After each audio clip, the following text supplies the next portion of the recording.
தூயாவியாரின் பெயராலே ஆமென். நம் தந்தையாகிய கடவுளிடமிருந்தும் ஆண்டவராகிய இயேசு கிறிஸ்துவிடமிருந்தும் அருளும் அமைதியும் உங்கள் அனைவரோடும் என்றும் இருப்பதாக.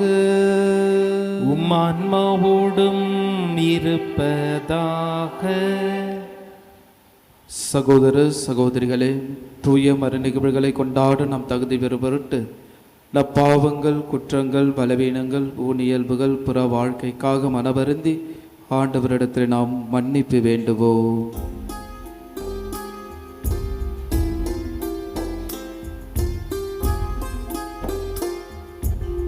இரக்கத்தின் ஆண்டவரே, இம்மீது இரக்கம் வையும். இரக்கத்தின் ஆண்டவரே, இம்மீது இரக்கம் வையும். அளவில்லா இரக்கம் கொண்டவரே, அனுதினம் எம்மை ஆள்பவரே. இரக்கத்தின் ஆண்டவரே, இம்மீது இரக்கம் வையும். எல்லாம் வல்ல இறைவன் நம் மீது இரக்கம் வைத்து நம் பாவங்களை மன்னித்து நம்ம நிலை வாழ்வுக்கு அழைத்து செல்வாராக. ஆமென். மன்றாடுவோமாக. இறைவா, உமது அருளால் உம் பிள்ளைகளாக தேர்ந்தெடுக்கப்பட்ட நாங்கள் ஒளியின் மக்களாக இருக்க விரும்பினீரே.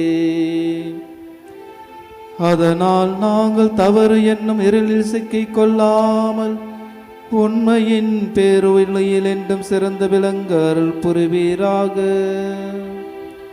உமோடும் துயாவியாரின் ஒன்றிப்பில் இறைவனாய் என்றென்றும் வாழ்ந்து ஆட்சி செய்கின்ற எங்கள் ஆண்டவரும் இயேசு கிறிஸ்து வழியாக உம்மை மன்றாடுகின்றோம். ஆமென். முதல் வாசகம். உணவு கிடைக்காத பஞ்சமோ நீர் இல்லாத வறட்சியோ அன்று, ஆண்டவரின் வாக்கு கிடைக்காத பஞ்சமே அது. இறைவாக்கினர் ஆமோஸ் நூலிலிருந்து வாசகம். அதிகாரம் 8, இறை வார்த்தைகள் 4-6 முடிய மற்றும் 9-12 முடிய. வறியோரை நசுக்கி நாட்டில் உள்ள ஒடுக்கப்பட்டோரை அளிக்கின்றவர்களே, இதை கேளுங்கள்.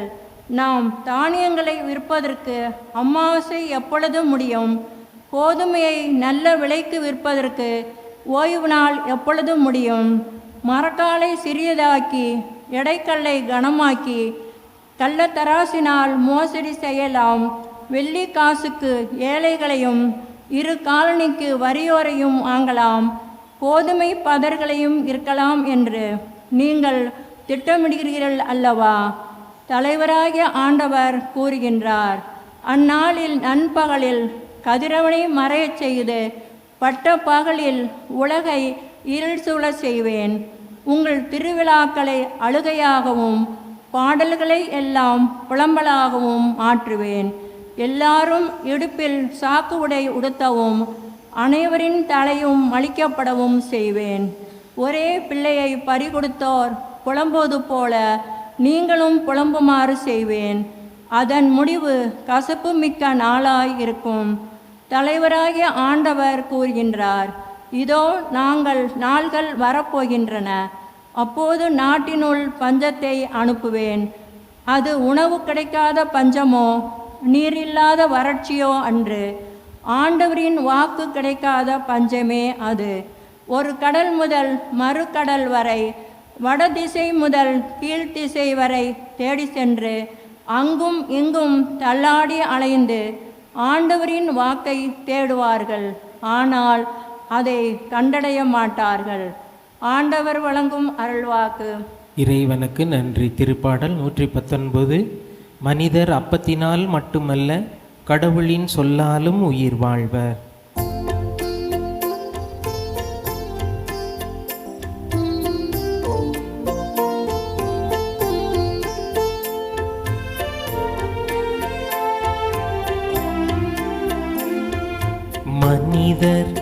அப்பத்தினால் மட்டுமல்ல, கடவுளின் சொல்லாலும் உயிர் வாழ்வார். மனிதர் அப்பத்தினால் மட்டுமல்ல, கடவுளின் சொல்லாலும் உயிர் வாழ்வார். அவர் தந்த ஒழுங்குமுறைகளை கடைபிடிப்போர் பேறு பெற்றோர். முழுமனதோடு அவரை தேடுவோர் பேறு பெற்றோர். முழுமனதோடு நான் உம்மை தேடுகின்றேன். உம் கட்டளைகளை விட்டு என்னை விலக விடாதேயும். என் நேரமும் உம் நீதி நெறிகளை முன்னிட்டு என் உள்ளம் ஏங்கி உருகுகின்றது. உண்மையின் பாதையை நான் தேர்ந்து கொண்டேன். உம் நீதி நெறிகளை என் கண் முன்னே நிறுத்தியுள்ளேன். மனிதர் அப்பத்தினால் மட்டுமல்ல, கடவுளின் சொல்லாலும் உயிர் வாழ்வார். மனிதர் அப்பத்தினால் மட்டுமல்ல, கடவுளின் சொல்லாலும் உயிர் வாழ்வார்.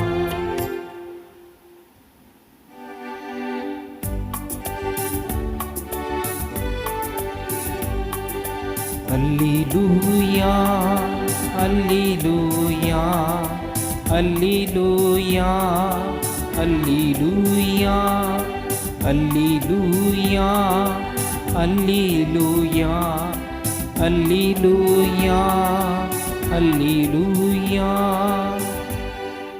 பெரும் சுமை சுமந்து சோர்ந்திருப்போரே, என்னிடம் எல்லோரும் வாருங்கள், நான் உங்களுக்கு இளைப்பாறுதல் தருவேன் என்கிறார் ஆண்டவர். அல்லேலூயா, அல்லேலூயா, அல்லேலூயா, அல்லேலூயா. ஆண்டவர் உங்களோடு இருப்பாராக. உம் ஆன்மாவோடும் இருப்பாராக. மத்தேயு எழுதிய தூய நற்செய்தியிலிருந்து வாசகம். ஆண்டவரே, மாட்சி உமக்கே. புனித மத்தேயு எழுதிய நற்செய்தி அதிகாரம் 9, இறை வார்த்தைகள் 9 முதல் 13 முடிய. அக்காலத்தில் மத்தேயு என்பவர் சுங்கல் சாவடியில் அமர்ந்திருந்ததை இயேசு கண்டார். அவரிடம், என்னை பின்பற்றி வா என்றார். அவரும் எழுந்து இயேசுவை பின்பற்றி சென்றார். பின்பு அவருடைய வீட்டில் பந்தியில் அமர்ந்திருந்தபோது வரி தண்டுபவர்கள், பாவிகள் ஆகிய பலர் வந்து இயேசுவோடும் அவருடைய சீடரோடும் விருந்துண்டனர். இதை கண்ட பரிசேயர் அவருடைய சீடரிடம், உங்கள் போதகர் வரி தண்டுபவர்களோடும் பாவிகளோடும் சேர்ந்து உண்பது ஏன் என்று கேட்டார். இயேசு இதை கேட்டவுடன், நோயற்றவருக்கு அல்ல, நோய் உற்றவருக்கு மருத்துவர் தேவை. பலியை அல்ல, இரக்கத்தையே விரும்புகிறேன் என்பதன் கருத்தை நீங்கள் போய் கற்றுக்கொள்ளுங்கள். ஏனெனில் நேர்மையாளர்களை அல்ல, பாவிகளையே அழைக்க வந்தேன் என்றார். ஆண்டவரின் அருள்வாக்கு. கிறிஸ்துவே, உமக்கு புகழ். இறையேசுவில் மிகவும் அன்னைக்குரிய அன்பு பிள்ளைகளே, மாதா தொலைக்காட்சியின் அன்பு நேயர்களே, உங்கள் அனைவருக்கும் அன்னையினுடைய பெயராலும் ஆண்டவருடைய பெயராலும் வணக்கத்தை தெரிவித்துக் கொள்கிறேன். இன்றைய முதல் வாசகத்திலே நாம் நீதி உள்ளவர்களாக வாழ வேண்டும் என்பதை நமக்கு எடுத்து கூறுகிறார். நாம் நம்முடைய வாழ்வில் எப்படி வாழ்கிறோம் என்பதை ஆமோஸ் இறைவாக்கினர் மிக தெளிவாக நம்முடைய வாழ்க்கையினுடைய நிலைமையை எடுத்துரைக்கிறார். ஒருவர் கடை வைத்திருக்கிறார் என்றால் அந்த கடையினுடைய பொருட்கள் ஒரு நியாயமான நேர்மையான ஒரு விலையாக கொடுத்து வாங்கக்கூடிய ஒரு மனநிலை கொண்டவர்களாக இருக்க வேண்டும். நாம் வாங்குகின்ற பொருள்களில் அதை ஏமாற்றுகின்ற ஒரு மனநிலைகளோடு நாம் விற்கின்ற பொழுது நம்முடைய வாழ்க்கை இறைவனுக்கு உகந்த ஒரு வாழ்க்கையாக இருக்காது. எனவே தான் மிக தெளிவாக முதல் வாசகத்திலே நாம் எப்படிப்பட்ட மனநிலைகளோடு நாம் வாழ்ந்து கொண்டிருக்கிறோம் என்பதை நமக்கு சிந்திக்கின்ற ஒரு செய்தியாக முதல் வாசகத்தினுடைய இறை வார்த்தையாக நமக்கு அமைகிறது. நாம் பார்க்கிறோம், ஒருவர் ஏழையாக இருக்கின்ற பொழுது, ஒருவரிடத்தில் பணம் இருக்கின்ற பொழுது, அவரிடத்திலே நாம் பணம் கடனாக வாங்குகின்ற பொழுது அந்த பணத்தை இன்னும் எப்படி ஈட்டலாம் என்ற ஒரு கண்ணோட்டத்தில் தான் அந்த பணத்தை நாம் ஒருவருக்கு உதவி செய்யக்கூடியவர்களாக இருப்போம். ஏனென்றால் அப்படிப்பட்ட ஒரு பணத்தை வாங்கிதான் இன்றைய சமுதாயம் தொழில் செய்கின்ற சமுதாயம், வளர்ச்சி அடைகின்ற சமுதாயம், பிறரை ஏமாற்றுகின்ற ஒரு சமுதாயமாக மாறுகிறது. எனவே தான் வட்டிக்கு வாங்குகின்ற அந்த ஏழையினுடைய கஷ்டத்தை பார்க்கின்ற பொழுது அவர் வாங்கின பணத்தையும் கொடுத்திருப்பார் அந்த வட்டி இல்லாமல். ஆனால் அந்த வட்டிக்கு மேலாக வட்டி, வாங்கின கடத்திற்கு மேலாக வாங்கின கடன் 2 மடங்காக அவர் அந்த வட்டியை கொடுத்திருப்பார். ஆனால் மனசாட்சி இல்லாத உலகமாக என்று வாழ்ந்து கொண்டிருக்கிறோம். நீதி உள்ளவர்களாக நாம் எப்படி வாழ்கிறோம் என்பதை இந்த ஒரு சிறு எடுத்துக்காட்டு நமக்கு எடுத்து காட்டுகிறது. இரண்டாவதாக நாம் நற்செய்தியிலே பார்க்கின்ற பொழுது இயேசு ஆண்டவர் இரக்கமுள்ள ஒரு மனிதர்களை உள்ள மனிதராக வாழ்கிறார். நேர்மையாளர்களை அல்ல, பாவிகளையே நான் தேடி போகிறேன் என்று சொல்லி ஒவ்வொருவரையும் நம்மை தேடி வரக்கூடிய ஒரு மனிதராக கிறிஸ்து பிரதிபலிக்கிறார். எனவே தான் நாம் எப்படிப்பட்ட ஒரு மனநிலை கொண்டவர்களாக வாழ்கிறோம், இயேசு என்னோடு இருக்கிறார், என்னை வழிநடத்துகிறார் என்பதை நாம் எப்படி நாம் புரிந்து கொள்கிறோம். இயேசு ஆண்டவர் குணமளிக்கிறார், பேய்களை ஓட்டுகிறார், நடக்க முடியாதவர்களை நடக்கச் செய்கிறார், துன்பத்தில் இருக்கின்றவர்களுக்கு விடுதலை வாழ்வை கொடுக்கிறார், இறந்தோரை உயிர்ப்பிக்க செய்கிறார். இப்படியாக பல செய்திகளை இறைவன் நமக்கு இறை வார்த்தையின் வாயிலாக கொடுக்கின்ற பொழுது அவர் ஒவ்வொரு மனிதனின் மீதும் இரக்கமுள்ள ஒரு மனிதனாக அவர் விளங்குகிறார். எனவே தான் இரக்கத்தை விரும்பக்கூடிய, அந்த இரக்கத்தை நமக்கு கொடுக்கக்கூடிய ஒரு மனிதனாக மாறியிருக்கிறார். உன்னுடைய வாழ்கின்ற உன்னுடைய குடும்பத்தில், உன்னுடைய சகோதர சகோதரிகளிடத்தில், தாய் தந்தையினிடத்தில், பிள்ளைகளிடத்தில் நீ இரக்கமுள்ள ஒரு மனிதனாக இருக்கிறாயா என்பதை சிந்தித்து பார்க்க வேண்டும். எனவே தான் இரக்கமுள்ள ஒரு மனிதனாக இயலாத உன்னுடைய வாழ்க்கை கடவுளை விட்டு அகன்ற ஒரு நிலையாக இருக்கிறது. எனவே தான் மத்தேயு நற்செய்தியிலே அழகாக மத்தேயுவை அழைக்கின்ற அந்த இறைவன், அவர் இரக்கமுள்ள ஒரு மனிதனை, இரக்கமுள்ள ஒரு மனிதனாக இருந்த அந்த கிறிஸ்து இரக்கத்தோடு அவரை அழைக்கிறார். மத்தேயு என்பவர் சுங்கச்சாவடியில் அமர்ந்திருப்பவர். அவருடைய இயற்பெயர் லேவி என்று அழைக்கின்றோம். எபிரேய மொழியிலே மத்தேயு என்றால் கடவுளின் கொடை என்று சொல்லப்படுகிறது. இப்படிப்பட்ட ஒரு மனிதனை இறைவன் அழைக்கின்ற பொழுது எப்படிப்பட்ட ஒரு இரக்கத்தை அவர் நமக்கு எடுத்து காண்பிக்கிறார் என்பதை நாம் புரிந்து கொள்ள வேண்டும். அதே போல சக்கேயுவை அழைக்கின்ற இறைவன் இரக்கத்தோடு அழைக்கிறார். ஊதாரி மகனை அழைக்கின்ற இறைவன் இரக்கத்தோடு அழைக்கிறார். விபச்சாரத்தில் பிடிபட்ட அந்த பெண்மண்ணை இரக்கத்தோடு அழைக்கிறார்.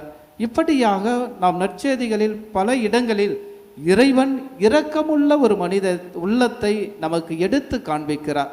அதே இறைவன் அதே உன்னுடைய உள்ளத்தில் வருகின்ற பொழுது, உன்னுடைய வாழ்வில் வருகின்ற பொழுது, உன்னுடைய சிந்தனையில் வருகின்ற பொழுது, உன்னுடைய செயல்களில் வருகின்ற பொழுது ஏன் அவ்வாறு உன்னால் ஏற்றுக்கொள்ள முடியாத ஒரு மனநிலைகளோடு இருக்கிறாய்? உன்னுடைய கர்வம், பழிவாங்குகின்ற கர்வம், வீண் கர்வம், தற்பெருமை, சுயநலம், கோபங்கள், இப்படிப்பட்ட ஒரு எண்ணங்களோடு வாழ்கின்ற பொழுது நீ இறைவனுடைய இரக்கத்தில் வாழ முடியாது, நீ இறைவனுடைய உண்மையில் வாழ முடியாது, நீ இறைவனுடைய சித்தத்தில் வாழ முடியாது என்பதை இறைவன் நமக்கு மீண்டும் மீண்டும் எடுத்துரைக்கிறார். நம்முடைய பாவ சங்கீதத்தின் வழியாக, ஒப்புரவு அருட்சாதனத்தின் வழியாக. எனவே இரக்கமுள்ள இறைவன், நம்ம இடத்தில் பணத்தையும் பொருளையும் பலியும் எதிர்பார்க்காத இறைவன் உன்னுடைய இரக்கத்தை விரும்புகிறார், உன்னுடைய நேர்மையை விரும்புகிறார், உன்னுடைய உண்மையான வாழ்க்கையை விரும்புகிறார். இப்படிப்பட்ட ஒரு பாவப்பட்ட உன்னுடைய வாழ்க்கையை மீண்டும் கிறிஸ்துவுக்குள் பிரதிபலிக்க அவர் விரும்புகிறார். எனவேதான் சக்கேயு கிறிஸ்துவை அடைந்த பொழுது கிறிஸ்துவை பிரதிபலிக்கக்கூடிய ஒரு மனிதனாக மாறினார். ஊதாரி மகன் அந்த கிறிஸ்துவை ஏற்றுக்கொண்ட பொழுது அது கிறிஸ்துவை பிரதிபலிக்கக்கூடிய ஒரு மனிதனாக மாறினார். விபச்சாரத்தில் பிடிபட்ட பெண் அந்த கிறிஸ்துவை தன்னுடைய உள்ளத்தில் ஏற்றுக்கொள்கின்ற பொழுது அந்த கிறிஸ்துவை அவர் பிரதிபலிக்கக்கூடிய ஒரு மகளாக மாறினார். நாமும் கிறிஸ்துவுடைய இரக்கத்தை பெற வந்திருக்கிறோம். கிறிஸ்துவுடைய வாழ்வை பெற வந்திருக்கிறோம். நம்மை தேடி வந்திருக்கின்ற கிறிஸ்து நான் உங்களை ஏற்றுக்கொள்கிறேன் என்று சொல்லி அவருடைய அபரிவிதமான ஆசீர்வாதத்தினால் நம்மை மன்னித்து அவருடைய இரக்கத்தை முழுமையாக கொடுக்கக்கூடிய ஒரு கிறிஸ்துவாக இந்த பலியின் வழியாக நமக்கு தெளிவுபடுத்துகிறார். எனவே நாம் திருப்பலியில் பெற்ற கிறிஸ்து, அந்த திருப்பலியில் பங்கேற்ற நம்முடைய வாழ்க்கை கிறிஸ்துவுக்கு உகந்ததாக நாம் மாற வேண்டும் என்பதை எடுத்து காண்பிக்கிறார். எனவே இறைவன் இரக்கமுள்ள ஒரு மனிதராக நம்மை தேடி வந்து ஒவ்வொரு தடவையும் நம்மை மன்னிக்கிறார். ஒவ்வொரு திருப்பலியிலும் நம்மை மன்னிக்கிறார். ஒவ்வொரு அருட்சாதனத்திலும் நம்மை மன்னிக்கிறார். ஒவ்வொரு திருவருட்சாதனத்தின் வழியாகவும் நம்மை மன்னிக்கிறார். மன்னிப்பு பெற்ற இறைவனுடைய இரக்கத்தை பெற்ற பிள்ளைகளாக வாழ நமக்கு அழைப்பு கொடுக்கிறார். எனவே நம்பிக்கையோடு இறைவனுடைய பிள்ளைகளாக வாழ நாம் நோயுற்று இருக்கின்ற நம்முடைய நோய்கள் எல்லாம் பாவங்கள் எல்லாம் கலைத்துவிட்டு நோயற்றவர்களாக வாழ கிறிஸ்து என்னும் மருந்தை, கிறிஸ்து என்னும் வல்லமையை, கிறிஸ்து என்னும் ஆசீர்வாதத்தை பெற்றுக்கொள்ள இந்த தெய்வீக திருப்பலியிலே நம்மை ஒப்பு கொடுத்து மன்றாடுவோம். ஆமென்.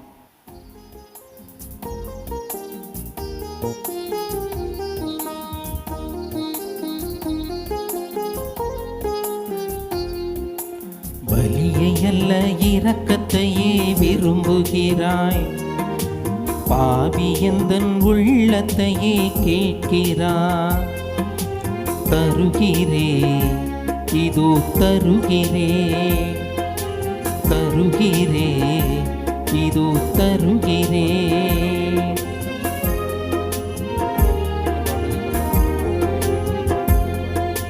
தாழ்வுற்று நொறுங்கும் உள்ளம் புறக்கணிக்கப்படாது என்று தாழ்ச்சியை நீ கனிவாக கேட்கிறாய். தாழ்வுற்று நொறுங்கும் உள்ளம் புறக்கணிக்கப்படாது என்று தாழ்ச்சியை நீ கனிவாக கேட்கிறாய். கோதுமை மணிகள் பல, திராட்சை அதன் கனிகள் சில, அப்பமாய் ரசமாய் ஆண்டவரே தருகிறேன். பலியை அல்ல இரக்கத்தையே விரும்புகிறார், பாவி எந்தன் உள்ளத்தையே கேட்கிறார்.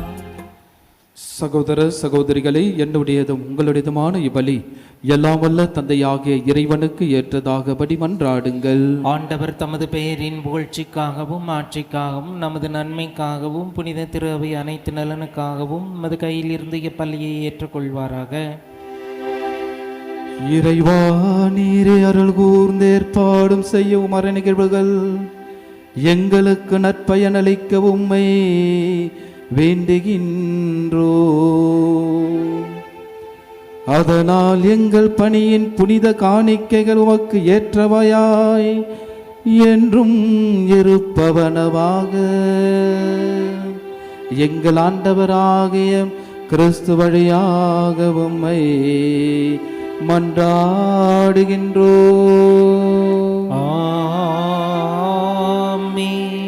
ஆண்டவர் உங்களோடு இருப்பாராக, ஆன்மாவோடும் இருப்பாராக. இதயங்களை மேலே எழுப்புங்கள், ஆண்டவரிடம் எழுப்பியுள்ளோ. நம் இறைவனாகிய ஆண்டவருக்கு நன்றி கூறுவோம். அது தகுதியும் நீதியும் ஆனதே. ஆண்டவரே, தூயவரான தந்தையே, என்றும் உள்ள எல்லாம் வல்ல இறைவா, என்னாலும் எவ்விடத்திலும் நாங்கள் உமக்கு நன்றி செலுத்துவதும் மெய்யாகவே தகுதியும் நீதியுமாகும் எங்கள் கடமையும் மீட்புக்குரிய செயலும் ஆகும். ஏனெனில் எங்கள் புகழை உமக்கு தேவை என்று ஆயினும் நாங்கள் உமக்கு நன்றி செலுத்துவது உமது அருள் கொடையாலேயே. நாங்கள் உம்மை புகழ்ந்துரைப்பது உமது ஆட்சியை மிகுதிப்படுத்தாதெனினும் எங்கள் ஆண்டவராகிய கிறிஸ்து வழியாக நாங்கள் மீட்படைய பயன்படுகின்றது.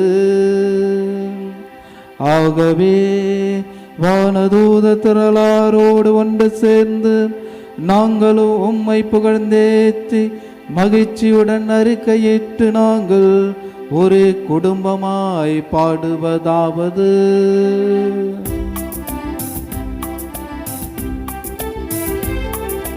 தூயவர் தூயவர் தூயவர் வான்படைகளின் கடவுளாம் ஆண்டவர். விண்ணகமும் மண்ணகமும் உமது மாட்சியால் நிறைந்துள்ளன. உன்னதங்களிலே ஓசன்னா, உன்னதங்களிலே ஓசன்னா, ஆண்டவர் பெயரா வருகிறவர் ஆசி பெற்றவர்.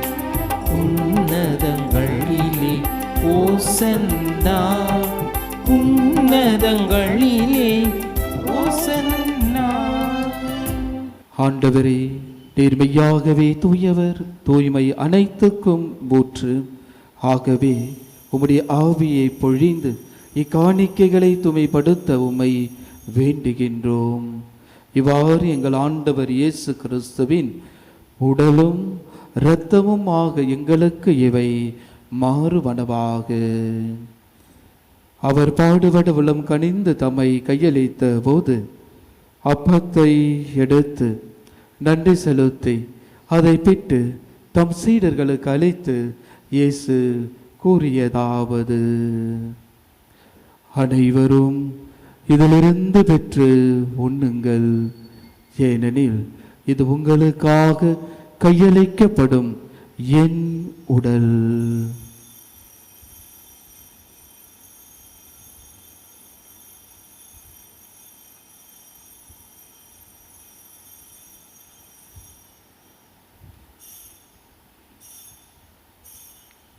அவனமே இரவு விருந்தை அருந்திய பின் கிண்ணத்தையும் எடுத்து மீண்டும் உமக்கு நன்றி கூறி தம் சீடர்களுக்கு அளித்து இயேசு கூறியதாவது: அனைவரும் இதிலிருந்து பெற்று பருகுங்கள், ஏனெனில் இது புதிய நிலையான உடன்படிக்கைக்குரிய என் இரத்தத்தின் கிண்ணம்.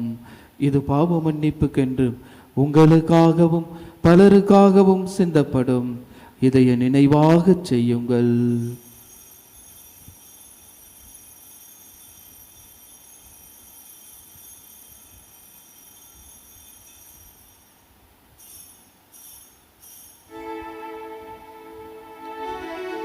நம்பிக்கையின் மறைபொருள்.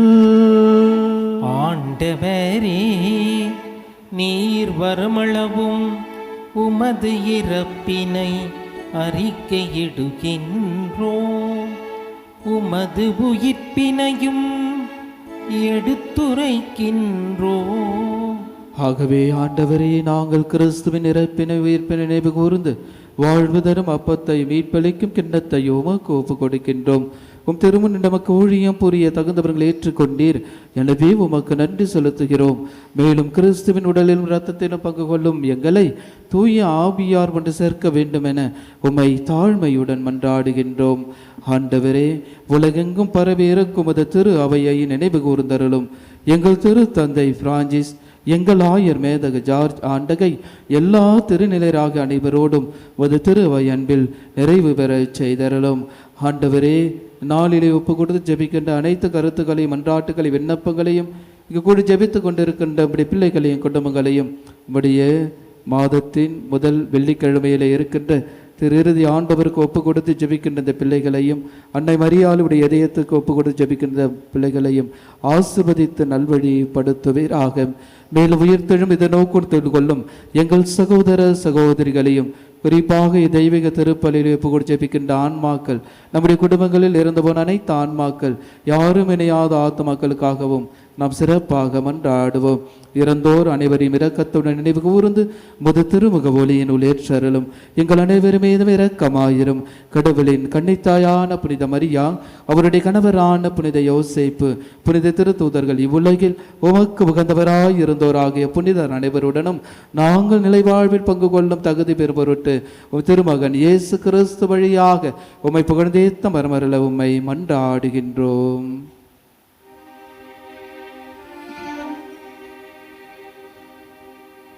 இவர் வழியாக இவரோடு இவரில் எல்லாம் வல்ல இறைவனாகிய தந்தையே, தூய ஆவியாரின் ஒன்றிப்பில் எல்லா புகழும் மாட்சியும் என்றென்றும் உமக்கு உரியதே.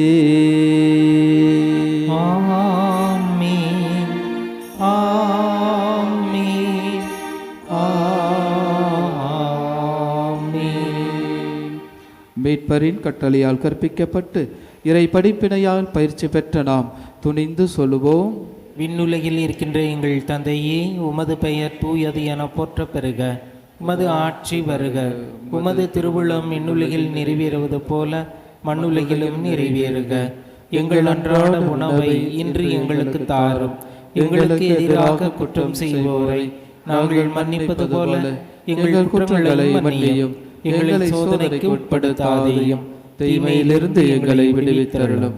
ஆண்டவரே, தீமை அனைத்திலும் இருந்து எங்களை விடுவித்து எங்கள் வாழ்நாளில் அமைதியை கனிவுடன் அருள உம்மை மன்றாடுகின்றோம். உமது இரக்கத்தின் உதவியால் நாங்கள் பாவத்திலிருந்து எப்பொழுதும் விடுதலை பெற்று யாதொரு கலக்கமும் இன்றி நலமாயிருப்போமாக. நாங்கள் எதிர்நோக்கி இருக்கும் பேரின்பத்துக்காகவும் மீட்பராகிய இயேசு கிறிஸ்துவின் வருகைக்காகவும் காத்திருக்கின்றோம். ஏனெனில் ஆட்சியும் வல்லமையும் ஆட்சியும் என்றென்றும் அதே. ஆண்டவரே இயேசு கிறிஸ்துவே, அமைதியை உங்களுக்கு விட்டுச் செல்கிறேன், என் அமைதியை உங்களுக்கு அளிக்கிறேன் எனும் திருத்தூதர்களுக்கு மொழிந்தீரேன். எங்கள் பாவங்களை பாராமல் முது திரு அவையின் நம்பிக்கையை கண்ணோக்கி முது திருவுளத்துக்கு ஏற்பதற்கு அமைதியை ஒற்றுமையும் அளித்தருள திருவுளம் கொள்வீராக. என்றென்றும் வாழ்ந்து ஆட்சி செய்கின்றவர் நீரே. ஆமென். ஆண்டவருடைய அமைதி உங்கள் அனைவரோடும் என்றும் இருப்பதாக. ஆன்மாவுடன் இருப்பதாக. ஆண்டவர் இயேசு தருகின்ற அமைதியை ஒருவரோடு ஒருவர் மகிழ்ச்சியோடு பகிர்ந்து கொள்வோம். அமைதி. உலகின் பாவங்களை போக்கும் இறைவனின் செம்மறியே, எங்கள் மேல் இரக்கமாயிரும். உலகின் பாவங்களை போக்கும் இறைவனின் செம்மறியே, எங்கள் மேல் இரக்கமாயிரும். உலகின் பாவங்களை போக்கும் இறைவனின் செம்மறியே, எங்களுக்கு அமைதியை அளித்தருளும். இதோ நம் ஆண்டவர் இயேசு கிறிஸ்து ஆண்டவர் முன்பாக, ஆண்டவரே நான் பாவி என்று சொல்லி உங்களையே அர்ப்பணிக்கின்ற உங்களை இதோ இறைவன் அழைக்கிறார். எல்லோரும் என்னிடம் வாருங்கள், நான் உங்களுக்கு இளைப்பாறுதல் தருகிறேன் என்று சொல்கிறார்.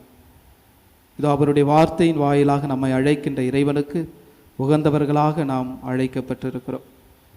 இதோ இறைவனின் செம்மறி, இது உலகின் பாவங்களை போக்குபவர்.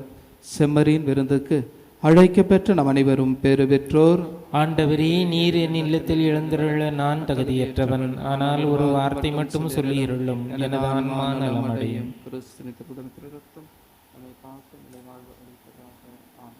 நன்றி கூறி மன்றாடுவோமாக. ஆண்டவரை, நாங்கள் ஒப்பு கொடுத்து உணவாக உட்கொண்ட புனித பலிபொருள் எங்களுக்கு வாழ்வளிக்க உம்மை வேண்டுகின்றோம். இவ்வாறு நாங்கள் முடிவில்லா அன்பினால் உம்முடன் ஒன்றிணைக்கப்பட்டு என்றும் நிலைத்திருக்கும் கனித்தர அருள்வீராக. எங்கள் ஆண்டவராகிய கிறிஸ்து வழியாக உம்மை மன்றாடுகின்றோம். ஆமென். ஆமென். ஆண்டவர் உங்களோடு இருப்பாராக. உம்மான்மாவோடும் இருப்பாராக. எல்லாம் வல்ல இறைவன் தந்தை மகன் தூயாவியார் உங்கள் அனைவரையும் நிறைவாக ஆசீர்வதிப்பாராக. ஆமென். இறைவனுடைய உண்மையிலும் நீதியிலும் வாழ சென்று வாழுங்கள். திருப்பலி நிறைவு பெற்றது. இறைவனுக்கு நன்றி.